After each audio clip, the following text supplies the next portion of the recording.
Imagine you wake up one morning. Your alarm goes off. It's 5:30 a.m. It's time for work.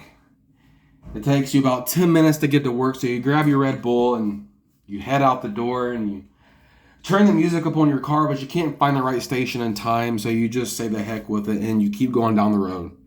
You get to your job. You drink your Red Bull as fast as you can to perk yourself up before the morning meeting, and you rush to clock in, and everything is going as a Monday should. Just a late start, but that's okay. It's a Monday. So the meeting happens and the boss tells you what you're going to be doing this day, and you're going to be with this person, you're going to be with this person, you guys are going to work together on this, and everybody has their plans and their list for today, and you are actually tasked with working on this part of the store with this person that you actually don't like. He's a Christian, and you think that he's irritating and stupid. But for the most part, you've kept your mouth shut, but sometimes you like to get a little kick in here and there, and today is no different. You tell him, how's the church going today? And has he heard voices from heaven? And the guy just says, it doesn't work like that, but church is fine, and how are you doing? You said, I'm doing great. I've had an awesome weekend. I've done this and I've done that, and why don't you have any fun, man? And the Christian responds, I do have fun. I just know what God saved me from. And you laugh at that and you say, oh, okay. And you go back to doing your job, and you guys work on an area. In fact, he seems to be having a good day himself, and you ask him, what did he do this weekend? And he told you he went fishing and he hung out with some brothers in his church, and you really didn't know what to say, so you just laughed and kind of gave him the look like he's such an idiot. Why he believes all that. So 30 minutes roll around and you realize it's time for your first break. So you go to first break and you get your Snickers bar and you sit down and you eat your Snickers bar and you're enjoying it, and you're on scrolling through Facebook and YouTube and looking at all the fancy women dressed up in a two-piece and going on YouTube and listening to a podcast. And 15 minutes have passed and it's time for your break to be over with. So you go back to your area and you realize that there's a pile of clothes on the floor, and you think that it's a customer who left it. So you walk over and you're like, oh man, I've seen this before. And you walk over and you see that it's actually not a customer's clothing. In fact, it looks like the exact same clothing that your coworker, this Christian, was wearing. And his name tag is laying there. And you look around saying, has he gone mad really? I knew he was crazy, but this, wow, I should have known. And you kind of laugh to yourself and you go tell your boss, hey, listen, I guess he just threw his clothes on the floor. And she asks, who are you talking about? And you say his name. Yeah, him, you know. And I guess he's walking around the store naked. And your boss laughs too, but she doesn't really believe you. She says, get back to work. And you say, no, really, this clothes are on the floor.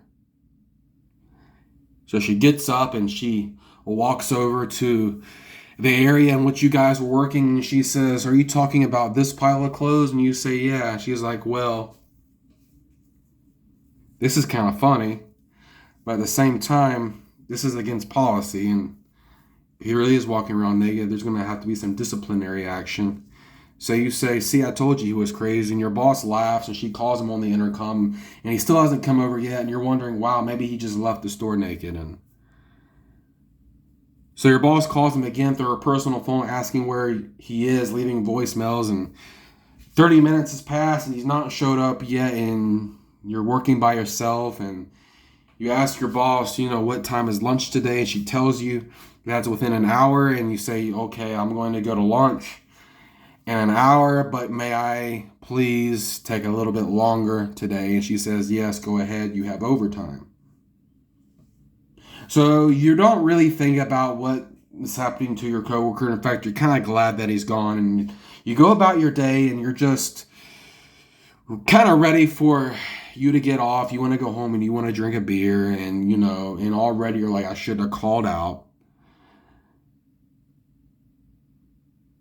Lunchtime rolls around, and you tell your boss, hey, I'm going to go to lunch. And she said, oh, okay, but we're having a problem. I think I should let you know before you leave. And you say, well, what kind of problem is that? Well, there are other people in the store who seem to have had their clothes just laying on the floor. We don't know where they're at. We've tried calling them. And you say, well, this is definitely a Monday. And she looks at you. She gives you that look. She says, go to lunch. And we'll try to figure this out when you get back. So as you're getting in your car, you're driving down a four-way street to the McDonald's. And as you're driving down the street, you see that there are police cars on the side of the road looking to other people's cars. And you ask yourself, is there a criminal chase? Because this day just get any better, any crazier? You're still kind of laughing to yourself because you think it's all funny. But then you drive down a little bit and you stop at a stoplight, and you see that one car is on fire because it hit a telephone pole. And there are cops running to get over there, and you roll down your window and you try to catch one of them and say, excuse me, officer, sorry, I know that car is on fire, but is there an accident? Was there some sort of criminal chase that happened? And he said, no, people aren't in their vehicles when they're driving. And you say, aren't in their vehicles?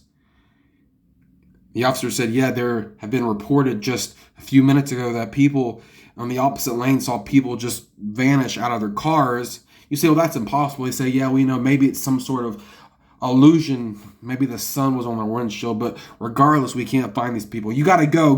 The light's green, the cop tells you. So you're saying, geez, okay. So you go to the McDonald's, you get your food. Everybody at the McDonald's seems to be anxious. You're wondering, well, maybe they heard about the stuff that happened down the street. So you get your food, and you notice that there are people in the dining area that are looking for people. They're calling their names. Have you seen my child? Have you seen my husband? Their clothes are here, but we can't find them. And the McDonald's employees are saying, we don't know what happened to them. We don't know. I'm sorry. And you say, well, can I get my food, please? And say, well, wait a second. And you say, okay. Well, we're trying to figure this out. Wait a second. We'll get your food. And you wait about 10 to 15 minutes. And you realize you're going to be pushing it to get back. Or you can't even eat here because they've not given you your food yet. Now, 20 minutes roll around. You say, I'm just going to leave. Because you realize that the wait is so long. And there's so many things happening here. And you just find that this is just becoming a really crazy day. You get in your car and you go back to work, and you see the same cars on the street, but you see even more cars piled up as you go away. Down these back roads, you see the same thing, and you ask yourself, all these people just vanished, went missing at the same time. What's going on? You get back to your job, and there are managers standing around trying to help customers find people. They're calling out their names. They can't find anybody. Your manager is outside. You ask her, what's going on? She says, we don't know, but it's happening everywhere. You say, what do you mean everywhere? She says, it's happening everywhere. It's happening all over the world. And you say, how do you know this? Well, it's on the news. So you go to the break room and you look at the TV, and the news is talking about how people vanish and how they think it's an alien invasion. You said, I knew it. I knew those naval pictures that I saw, that naval footage. I knew there were aliens. And you say, oh my gosh, we're really being invaded by aliens.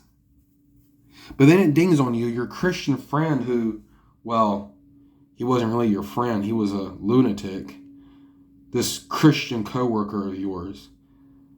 He talked about something like this. The rapture is what he called it. But you quickly shake off that thought because you say the rapture, that's just crazy. I mean, I believe in facts. I don't believe in this faith stuff that he had. And what I'm saying is that people are missing, and the only explanation to this is aliens, because people say they saw aliens.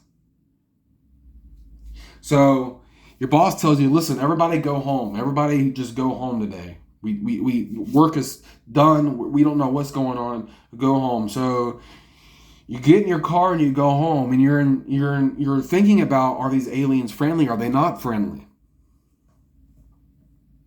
You get into your house and you scrounge for the remote. You can't remember where you put it because you were half drunk last night, and you're trying to find the remote. Then you find it and you turn on the TV and you say, "Oh, okay. What channel? What channel? What channel?" And you find the channels. In fact, all the channels are talking about it, and you're just trying to understand what's going on.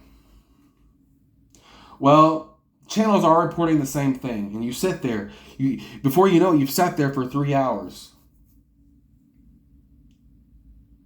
Then you say, I'm just going to go to sleep. When I go to sleep, maybe all this will be over and done with, and you go to sleep. You drink a few beers and you pass out. When you wake up, you realize, as you turn on the news again, that nothing's changed. But something has changed. It's been reported in Ukraine that nuclear weapons have been used. And it's now been reported that New York City has been hit with a tactical nuclear weapon. And you wonder, how could this happen? And now you hear sirens in your backyard and on the roads behind you. And you wonder what could be going on. And that thought hits you of your Christian friend telling you that when the rapture is gone, this restrainer will be taken out of the way. He said the restrainer was God's Spirit. And you just sat there and laughed at him, and you still think it's ridiculous, but you just can't get it out of your head. So you go outside and you just walk around and you're looking and saying, okay, what's the rational explanation for this? Why is this happening? People are saying that it's aliens. I believe that. But why is the nuclear weapons happening? Why? I thought people were never going to use nuclear weapons on each other. I thought that was just a universal law that nobody could do that because we're all good people, right? At the end of the day, we might be a little bit bad, but I mean, none of us are going to nuke each other. Why? New York City's been hit, and what's going on? Fast forward a few weeks later. Things have not gotten better. They've gotten worse. You've not gotten any answers. You just realize that now you can't go to the bank anymore. In fact, all the financial institutions have been shut down. You haven't been to work in days. There's no point of going to work now because you can't even pull money out of your bank. Everything technical has stopped. Your internet has crashed. The people that are missing still have not been found. You're seeing strange things happening in the sky. It looks like aliens. You need to turn on the TV. And you're hearing that there is a law that they just passed. In fact, the law is that all military branches have direct control to do what they need to do anywhere. It's martial law now. And you realize, well, wait a second, martial law, that means I won't be able to go out and what is martial law? And you think about history, the book, the textbooks that you read in school, and you're trying to think, well, what martial law is bad, but how is it bad? And you remember, wait, martial law is when the military comes in and they barricade everything and they tell you how it's going to be, and they say we're going to do this and we're going to do that, and there's a curfew and you have to be inside at a certain time every day. And you remember they did the same thing with COVID. Oh, you're saying that's not so bad then. But then the thought just occurred to you, but what about these nuclear weapons? You know, and your TV's working, but everything else, the internet's gone, and it's just the basic channels. I have no contact with anybody. My phone calls are not going through. Something's weird is happening. Fast forward a few weeks later. There are now tanks in your neighborhood. And you think to yourself, this is so, maybe has anyone had any answers about if these aliens, do they have, what is their intent?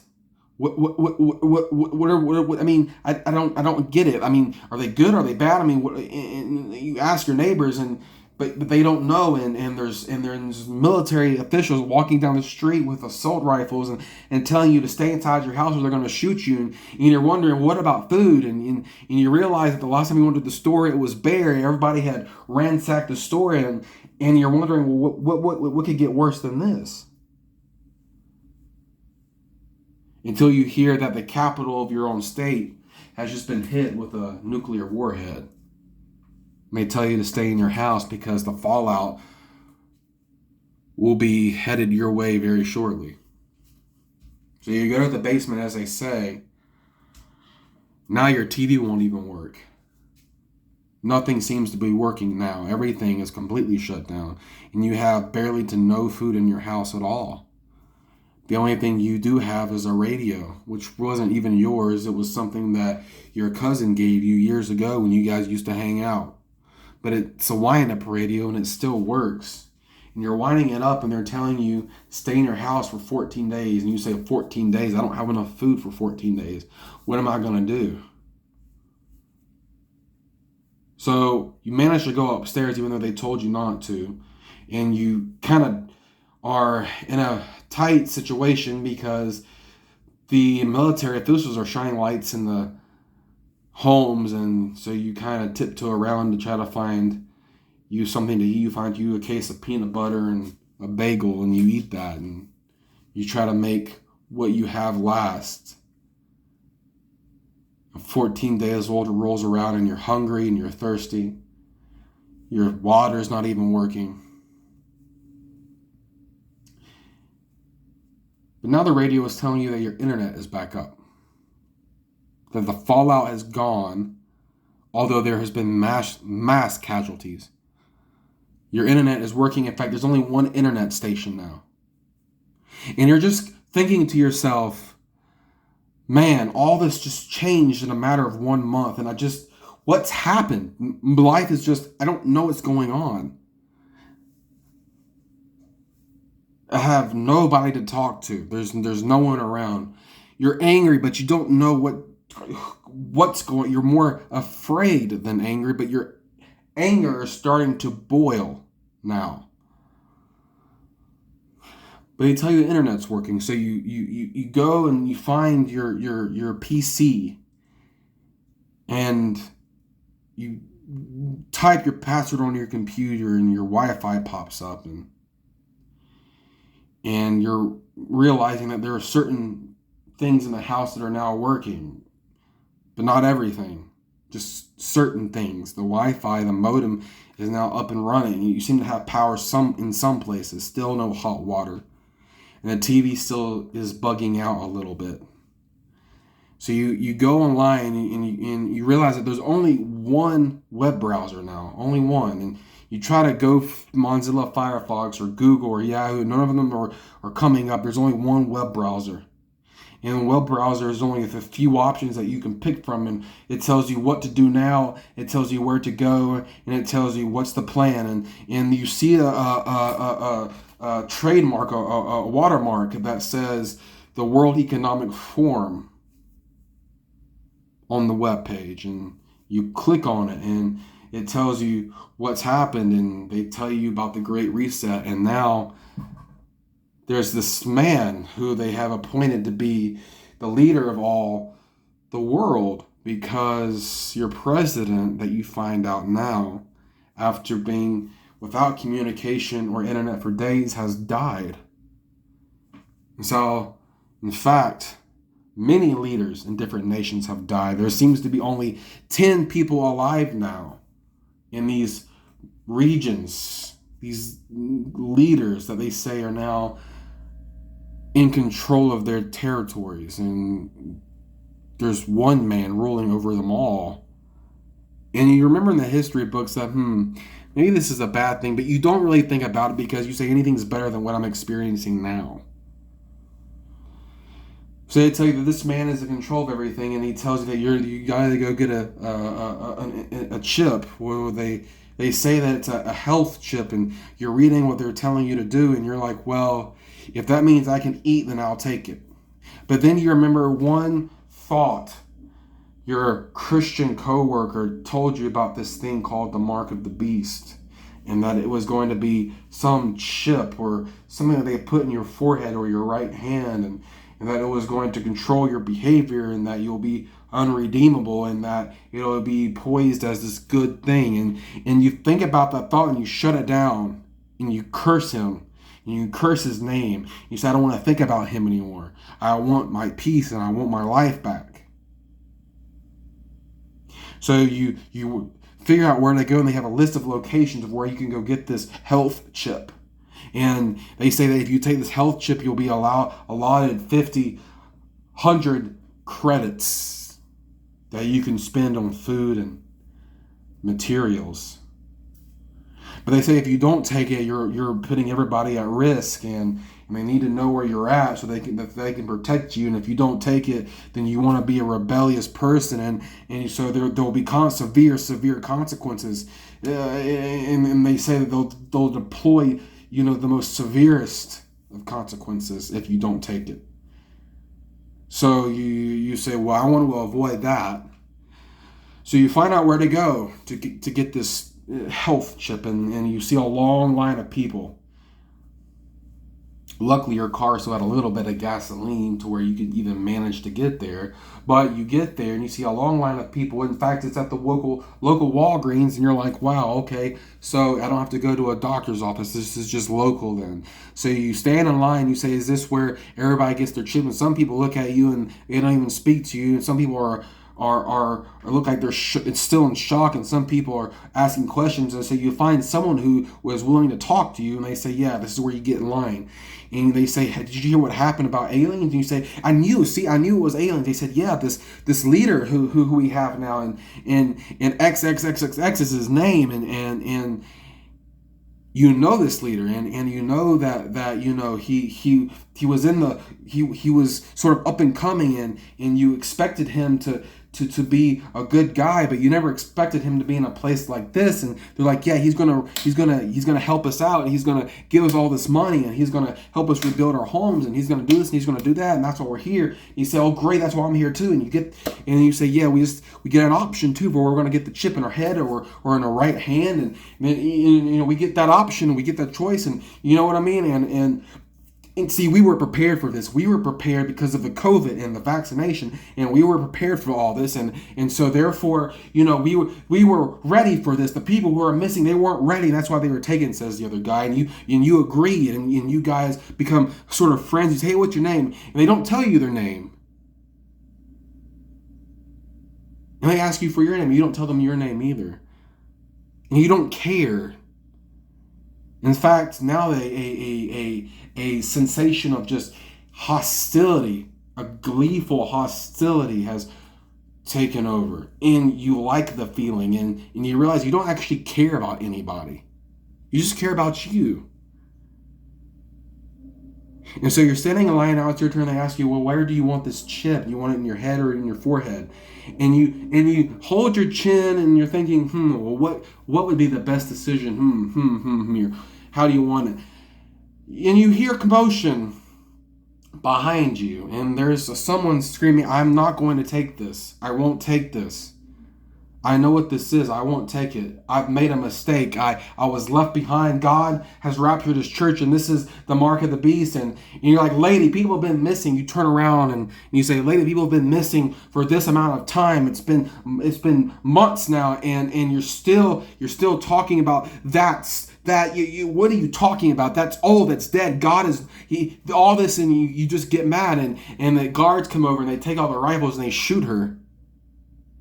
And you guys clap and you applaud and you say, yay, finally, justice is being done. The Christians are being taken out, and you applaud. Nuisance, you say, good riddance. And you say, I'll take the chip on my right hand. So you take it on your right, and they plunge it in, and they say, good, you are now a part of the global community. Congratulations. And you notice that, wow, this thing has changed you now. They say you're also interlinked. You're actually interfaced to our system now. And so we know where you are, and we know your thoughts now. We know what you're going to need before you even ask it. So therefore, you're okay, and you say, great. Thank you so much. And so you get in your car and you realize that your hand starts itching a little bit, but you just think it's a side effect. And you get home and you try to turn on your TV and now it's working and there's only one station now, and you hear the guy, this leader, his name is XXXXX, and and he just sounds like a really good person, and he's making a lot of sense, and he says the aliens took the bad people and we're actually talking to the aliens. And there's this guy, his person who's saying he looks like the Pope actually, and the Pope's name is XXXXX, and you say, okay, yeah, that's wow, they're making a lot of sense. And you say, and I got the chip. They love me now. They're for me. And the guy on the TV, this global leader, is saying, everybody come unto me. I will give you rest. You were left behind because you were the chosen. Where was God when all these calamities happened? And you agreed, and you clapped, and you say yes, and you go inside your refrigerator, and your beers are hot, but you grab some liquor instead, and you start drinking some liquor, but your hand starts itching again, and you say, wow, maybe I shouldn't drink alcohol with this. So you set the alcohol down. After all, you're not an alcoholic. You just drink to have fun. So I can resist the drink. You said maybe it's interfering with my microchip. So you turn off the TV and you go to bed and you're like, finally, things are getting back to normal. And now you have a certain amount of credits you can use to eat food. And you say, first thing tomorrow morning, I'm going to go get me a big breakfast. And you wake up the next morning and you still have the same thought, I'm going to get me a big breakfast. But now you look over at your hand and it's swollen. And there's pus coming out. It looks like a horrible zit, but it hurts tremendously. And your whole arm seems to be green, seems to be blue. It seems to be hurting extremely bad. And you curse God because you know that He's responsible for this. And you know that you've taken the mark and you don't care anymore. You don't care about what's happening to you. All you want to do is curse God. And now you realize, I want Satan. I know this leader is Satan, and I want him. So you go get your breakfast, and they say, okay, so you have 50,000 points, right? Well, you can get this for 5,000 points. And you say 5,000 points. They say, yes, 5,000 points. Well, that's a lot of points to say, well, do you want this biscuit and this coffee or not? So you say, I'll take the biscuit and I'll take the coffee. But now that leaves you with just enough credits to last you maybe 2 months. 2 months roll by and you realize you're out of credits. You've tried to save the money, the credits that you had, but you're out now. And now you realize you're going to starve until you hear on TV that you need to check the internet again. And you check the internet again and you go on the website, the World Economic Forum website, and they say, if you will just put more submission into our leader, if you will do this for a leader, if you will go out and commit sodomy, we will give you more credits. If you go out and you murder these type of people, we will allot you more credits. If you go out and you rape these many people, we will give you more credits. And you say, you know what? I have a choice here of what I'm going to do. I'm thinking I'm going to go rape and I'm going to go murder someone. And you go do that. And they know that you've done this because of the chip, and you realize that it was an interface, but now your arm is almost completely black. It's rotting, but you don't care. Even though it smells horribly, you don't care. You just want more credit, so you go out and you do these atrocities, and you say, great, I'm feeling great, I'm going to get more credits. And they only give you 200 credits. And eventually you get more angry and you get more angry, but you believe in the system that you've committed yourself to, and you believe that they're going to protect you, and you don't care if they're going to protect you. You just hate God and you hate Christ, and now all you want to do is just destroy Christians, and now it's just overtaken you and your days at work, and you remember that Christian guy, and now all you want to do is go back in time and strangle him, and you just hate them. And you get around all the people of the world, and you see that everybody's their arms are black and their foreheads are black and they're rotting. And you say, we're going to win. We're going to win. We're going to win. Society is ours now. We've won. All the Christians are gone. Until you realize that there were jets flying overhead. And you hold your fist up and say, we're going to win against you, God. and there are jets flying overhead, and they drop two nuclear bombs, two nuclear weapons on your neighborhood, and everybody is disintegrated and you die. And you wake up and you're looking around and you're at this throne, and you look up and you see this figure who you know is the Almighty. And the Almighty asks you, "What did you do with my son Jesus Christ?" And you say, "I didn't do anything. I didn't want him." And he says, "Away with you, those who work iniquity." And you get thrown into the abyss. You get thrown into eternal damnation. And you say, "Oh God, please, I'm going to repent. Oh God, please, I'm going to do better. Oh God, please, I know there's a chance that you'll take me again."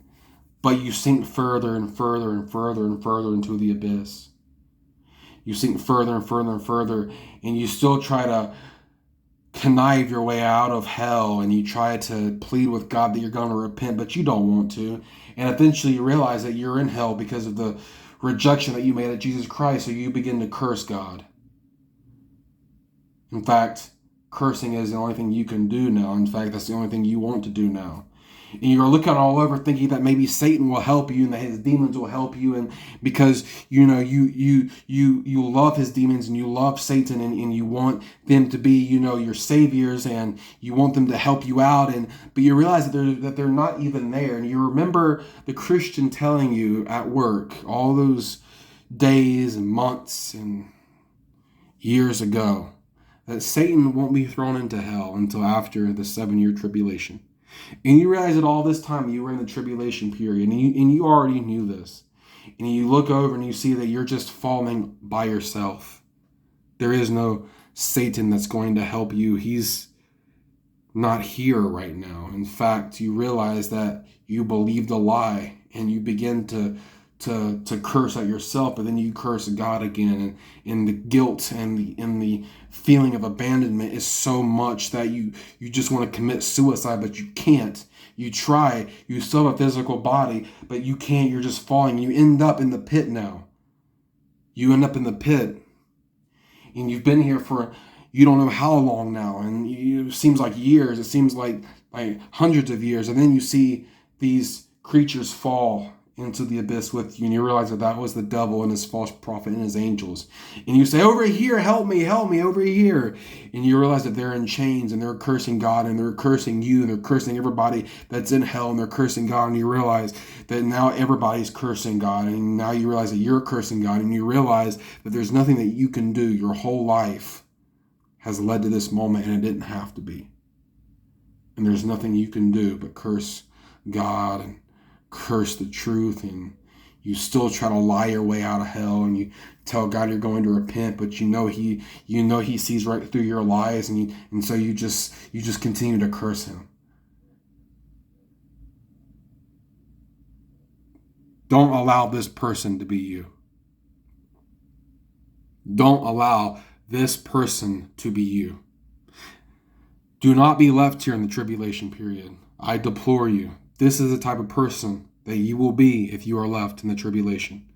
If you die without Jesus Christ, this is the type of person you will be. We are in the age of grace, but when the rapture of the church happens, the age of grace will be over. The time of freely believing in Christ for salvation will be over. Now you can still believe in Christ, but once the rapture of the church happens, the times have changed. In your life, your time on this earth during the tribulation is no guaranteed to be a long one. In fact, you are 98 point. The percentage is very high that you will die in the tribulation period without Jesus Christ. I deplore you, make that decision now while you still can. Can you get saved in the tribulation period? It is possible, yes. But the tribulation is meant for the day of Jacob's trouble. It's meant for the Israelites. It's meant for the Jews to turn their back to Jesus, to turn their back from their idolatry and turn their allegiance, turn their face to the one and only Jesus Christ, to look at the one who they slain and said, you are the Messiah. It is for the Jews' redemption, for them to look at the mistakes that they made and say, we crucified our actual Messiah. Jesus Christ is our Messiah. For everybody else, it will be a horrible time. Can you still get saved? Yes, but the percentage is very, very high that you won't even make it within the first hour. 98% chance that you'll die within the first hour, let alone the first 30 minutes. Do not be this person. Right now, it's the age of grace. You believe on Jesus Christ for salvation. You believe that he is who he says he is, that you are a sinner in need of salvation. And if you admit that to Jesus Christ, he will save you. But if you wait any longer, you are not guaranteed to be saved. You are not guaranteed to make it. You are not guaranteed to go to heaven, because the moment you wait, the moment you keep waiting, the times that you keep putting it off is putting you further and further and further at risk of going to hell and entering the tribulation period and then taking the mark of the beast. Do not believe this world system. Believe in Jesus Christ. Amen.